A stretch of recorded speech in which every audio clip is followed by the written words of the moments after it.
Hello babes and welcome back to my channel and to this month's episode of dusting off my collection. And this month I asked you what you wanted to see because I said I wanted to match like two palettes with each other. This is the series on my channel where I dust off some parts of my collection, bringing back some palettes that were popular in 2018.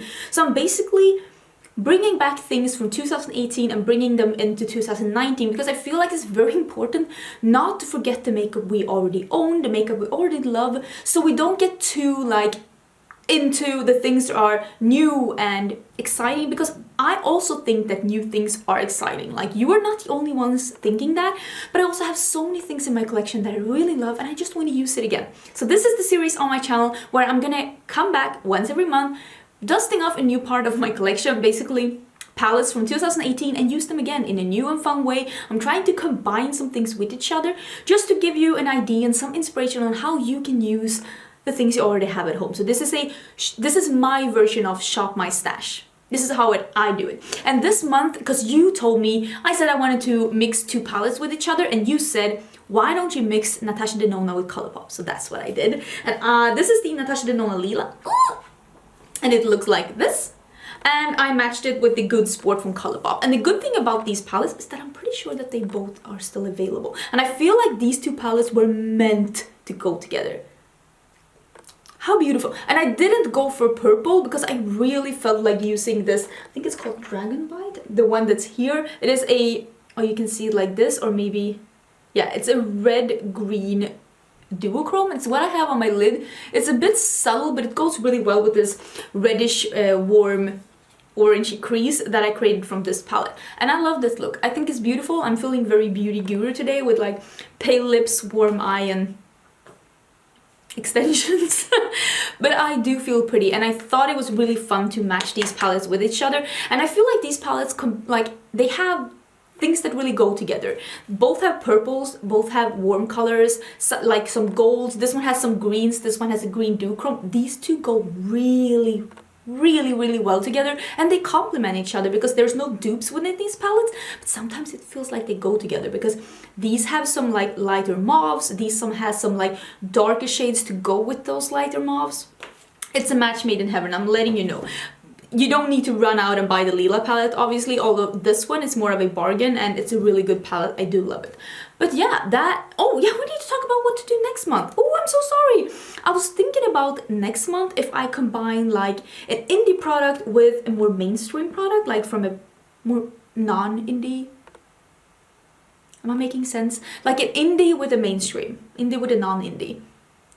And I thought I'll put a poll up here on what you want me to do. So I'll put like two palettes, or a palette with a colorful liner, or maybe a palette with a pigment, or maybe a more bright lip maybe and a more neutral eye, or like, I don't know what I'm gonna put. I'll put 5 options up here and you vote for whatever you feel like you want to see next month, and I'll combine some indie with some non-indie and just see what we can get, because normally indie brands do come out with more like exciting and like they test the boundaries a bit more, test the waters before the mainstream brands come in, because they don't have to produce as much. So if something doesn't stick, they didn't have that many. As for if Too Faced produces something and it doesn't stick, maybe they're left with like a million of something that nobody wanted. So I do realize that that is the reason why indie brands are more brave, but it's a fun thing. It's a fun thing. I'm gonna show you this look now. And it's coming right now. Okay, if you're wondering why I'm coming in with half eye, it's because I filmed up until this, only 2 shadows though, and I noticed I didn't have the camera on. Do I have it on now? Yeah, I do. But I've never done something like that before, so I'm like, okay, that's great. I'm having, like I said, I just put in my extensions so you can see them a bit, and I haven't really colored them into my hair to make them like perfect. I'm gonna do that actually tomorrow, so this will have to do, but we're friends, so we get to see the process, right? We're not hiding stuff from each other. I am already using mattes from this one, so I just took away the color from this eye, and I'm gonna use a shimmer from this palette because I want to do a warmer look. So I have, you see on this eye, I have High Hopes and Hooky on, so I used this brush. This was the Kaleidos D08, and I'm just gonna do the same again. of this eye. Yeah, stuff like that happens, and now it happened to me too. Fun, fun, fun. Thank God I'm not that much in a hurry today, otherwise I would have been.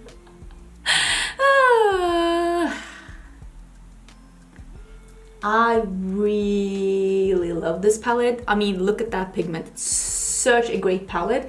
And even though this is like a throwback series, both of these palettes are actually still available. And I think both of them are part of the permanent line, like they're not limited edition. This like Good Sport palette, if you don't like have it and you are looking to buy a Colourpop palette or any kind of fun like eyeshadow palette, I do really recommend this one. It is honestly, like, I named this one of the best palettes of 2018 for a reason. It is so good. I love it. You can go neutral, you can go colorful, you can go dark, you can go light. There's a bunch of really fun combos to be made in this palette. This is definitely the best palette that Colourpop has made, according to me. I haven't tried the Sweet Talk palette yet though. People seem to really love that one, so maybe that one will be a like competitor. Okay, now I'm going in with Hooky, same brush. I'm just putting it a bit lower so that we can have a bit of a gradient and hopefully have it look the same as it is on the other eye. I feel like I'm doing somewhat of a like a warm neutral look with a twist today, and I'm kind of here for it. I'm feeling like a beauty guru. All I need is a teal on the lower lash line and I'm there. Okay, now I'm switching to another brush. This is the Morphe M506. It's just a really small brush, and I'm gonna use Reckless, this color here. So I've been using these two mattes, and now I'm gonna use Reckless just to deepen up the outer V. And I'm picking a smaller brush to make sure that I don't like put it too high up. It's like detailed brushes is everything, really. It helps so much with placement and not making things muddy and not taking them too far up. Like really, if you are having issues with like muddy shadows or getting your blend to be like too high, I'm telling you, detailed blending brushes, that's the way to go. I'm cleaning off my brush on my Verona color switch, and I'm taking a bit more of that Hooky, just tapping off the brush, and I'm just blending where these two meet to make sure that it looks somewhat blended. And I'm not too worried in this area because I mean I'm gonna put a shimmer over, so that's not gonna be visible. There's no need to blend a lot in places where you are gonna cover up. Don't put your energy and time into that. It's just a waste of time. I'm just going over this with the Sigma E36. It's just very like flimsy, but it's perfect for just airbrushing over edges and making sure that they are as blended as they can be, to be honest. I'm not a perfectionist, but a step like this can help if you have used a couple of matte shadows that are at least in the same tone, because you see some does stick to the brush, things that are like a bit loose and blendable, and you can make them merge even a bit more into each other. But if you use something that's too hard or too big, you might end up just muddying everything together. So this is what it's looking like right now, and I'm gonna close that one up, and now I'm gonna use this one. So this is the Lila palette, and I'm gonna use this one that's called Dragon Bite. This one right here, this one. This is like a red-green duochrome. It's when you get it, when you look at it in the pan, it's very green, but then when you, maybe you can like, you see it's green and then it's like very red. Yeah, you see it. But when you actually put it on your finger, you see more of the red than you do the green. That's why I think it's gonna look so good with this crease. And I think I'm just gonna do my finger. Let me put it on my finger so I can show you. Do you see? Like it turns very reddish green. So I'm just gonna go in. Do you see? Maybe don't. It doesn't look that green once you get it on the eye. It's more of a reddish with a bit of a khaki green shift. It's like a very subtle, not like crazy duochrome, but it is a very interesting color, and I don't think I have anything similar to this in my collection actually. Like if you don't have the Lila palette and you want to have something somewhat similar, I would say like something similar to like Max Blue Brown would look really cool with a crease like this as well, because it's still a bit of a duochrome. It does have that reddish brown like base. It's just that the shift is a bit more bluish teal than it is this khaki. I've been really like, look at how cool my finger is. I've been really into, where do I put this? On my pants again? Okay, I'm putting on my pants. Sorry, pants. I've been really into like putting on shimmers with my fingers these past couple of weeks. Like really into that. I think that this looks absolutely stunning. Now I'm just gonna smoke up my lower lash line. Do I want to use...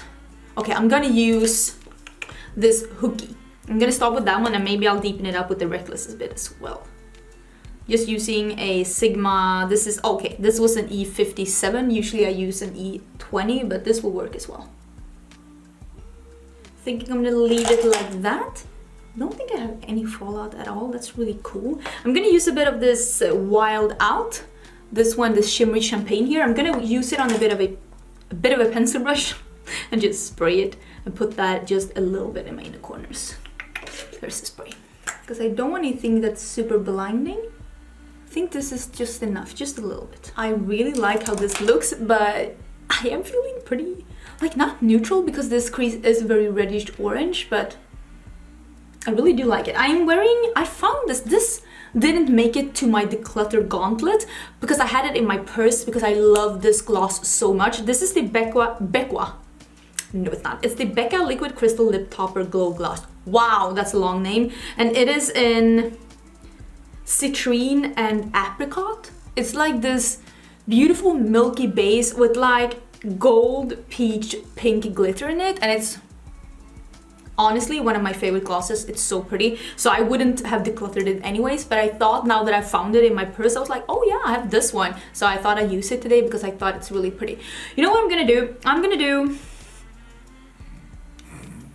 gonna do a little bit of liner, just a little bit, and I'm gonna do something in my waterline and mascara, and I'll come back and show you what it looks like. Maybe I'll even fix my hair. Yeah, I'll do that as well. I'll be right back. Okay, so everything is on and now you can see how my hair is looking as well.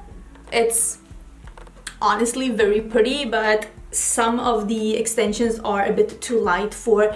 No, they're a bit too warm for how cool my own hair is. I think you can see it here, like it's very warm, things peeking through. So I am gonna do a bit of a work on those. Oh, you can see my mirror. And get them to mix even better tomorrow. I don't have time today. But I'm gonna put on some falsies as well. This is the Stella Luxe by House of Lashes. I'm gonna put those on and that's gonna be the finished look. Okay, the look is finished and I have the Stella Luxe on. I have to say that these are some of my favorite lashes right now because they are fluffy and dramatic, but they're not, for me, they don't reach all the way to the eyebrows. So it's like, it's a shorter style. Like I'm not gonna say that they're short, they're not. They're just a tad shorter than some of the other styles that I use. And sometimes that's what I want. I also use the, what's this called? Puppy liner in the waterline. This is a very orange liner by Colourpop. I've used mine now, so it's a bit black at the end. But this, I thought I'd use this to really tie in with the orange and make it not, this look not too neutral. You know, I'm not a neutral Nelly. I kind of like my color. Although I do feel like a traditional like beauty guru in this look. And I'm loving the hair. Like, how glam is this? It's so glam. But yeah, that was everything for this video. Do let me know down below what you would like to see for next month. Like I said, I am thinking about matching something like indie with something more traditional, and I left some options here in the corner. Don't forget to make your vote, poll, take the poll. And I will see you in my next video, which will probably be tomorrow because I do upload a whole lot of videos here on my channel. And yeah, I'll see you tomorrow.